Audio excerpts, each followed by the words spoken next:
Insights from Kuaishou 3Q2021. They did a major IPO in the beginning of the year. Will there be another fundraising near? Here's just some quick recap of Kuaishou and share price performance, quick snapshot of 3Q2021 result, but what can we infer from there? That's why I'm here to break it down in a few minutes for us. Gross margin initially went out to around 59%, but it came down over the last few quarters to around 41.5%. Rising revenue sharing costs as well as the content costs went up, impact on the gross margin. Operating profit margin remains weak despite showing signs of stabilization, around 35% negative right now.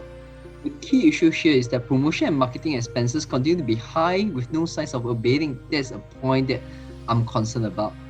We have also employed a lot of employees, which means that employee benefit expenses are high. Something to note that is that R&D costs as a percentage of sales remains stable at 20.5%, but it weighs a lot on the bottom line, remembering that gross margin is only 41%. But we know that Kuaishou Tech is no longer having the ability to burn cash without thinking.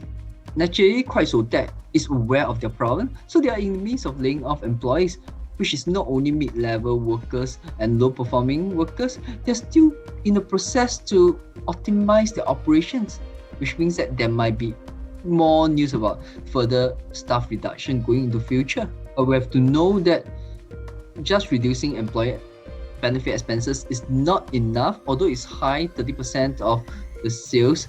But R&D costs, like what I mentioned earlier, is 20.5% of the sales.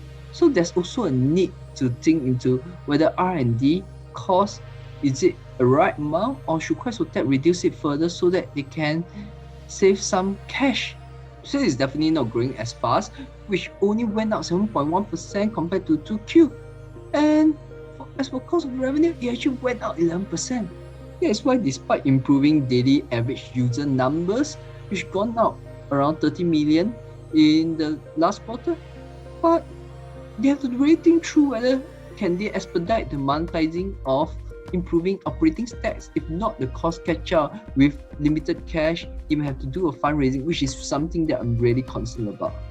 With online marketing revenue per DAU stabilizing around 34, it seems like the only way for Kuaishou Tech to push out revenue is to find ways to improve their DAU.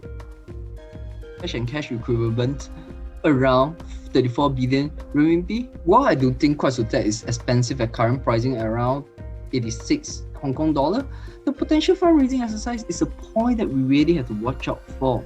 This is just the share price chart of Kuaishou Tech, where we see in recent days that the resistance level is around 110 Hong Kong dollar and the support level is around 75 Hong Kong dollar.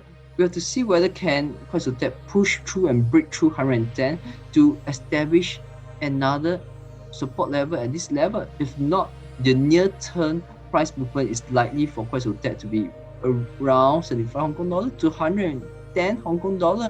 I also done a relative price performance between Kuaishou Tech and Bilibili, and we've seen that Kuaishou Tech has seen the good days in the beginning spiking up to as high as close to $400. But should Kuaishou Tech close out the pricing gap here from negative 71% to negative 57%, it should be worth at least 123 Hong Kong dollar. I have repeatedly mentioned about the potential fundraising exercise by Kuaishou Tech, which means that to me, I will only use Kuaishou Tech shares for trading purposes and not hold it for investment, which means that I will not hold it for longer duration. So for me to use Kuaishou Tech for trading, it means that if it reaches the price level that I want to take profit, I will take profit, and if it reaches a level that I have to cut loss, I have to cut loss. As always, this should not be construed as any investment or trading advice. Do stay tuned and subscribe to my YouTube channel so that I can be kept updated promptly when I release new videos to reflect the changing market conditions